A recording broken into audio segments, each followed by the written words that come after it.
Black Bonnet by Henry Lawson. A day of seeming innocence, a glorious sun and sky, and, just above my picket fence, Black Bonnet passing by.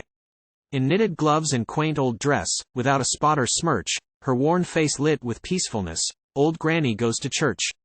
Her hair is richly white, like milk, that long ago was fair, and glossy still the old black silk she keeps for chapel wear. Her bonnet, of a bygone style, that long has passed away, she must have kept a weary while just as it is today. The parasol of days gone by, old days that seemed the best, the hymn and prayer books carried high against her warm, thin breast, as she had clasped, come smiles. Come tears, come hardship, aye, and worse, on market days, through faded years, the slender household purse. Although the road is rough and steep, she takes it with a will, for, since she hushed her first to sleep, her way has been uphill. Instinctively I bare my head, a sinful one, alas, whene'er I see, by church bells led, brave old Black Bonnet pass.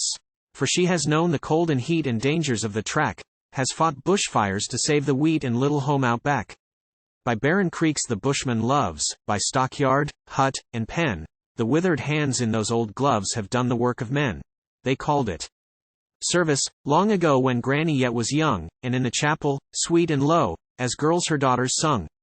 And when in church she bends her head, but not as others do. She sees her loved ones, and her dead, and hears their voices too.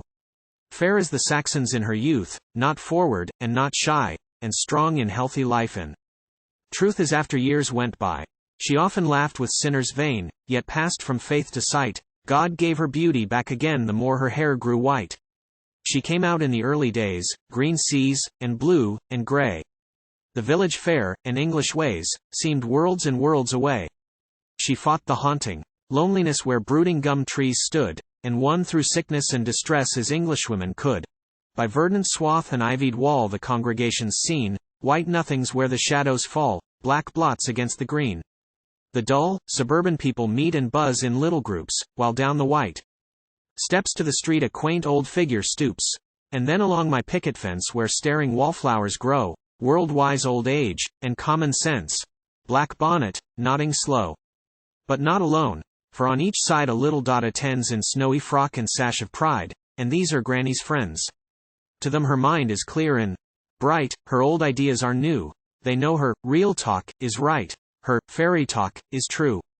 And they converse as grown-ups may, when all the news is told, the one so wisely young today, the two so wisely old. At home, with dinner waiting there, she smooths her hair and face, and puts her bonnet by with care and dons a cap of lace. The table minds its P's and Q's lest one perchance be hit by some rare dart which is a part of her old-fashioned wit. Her son and son's wife are asleep, she puts her apron on, the quiet house is hers to keep, with all the youngsters gone. There's scarce a sound of dish on dish or cup slipped into cup, when left alone, as is her wish, Black Bonnet washes up.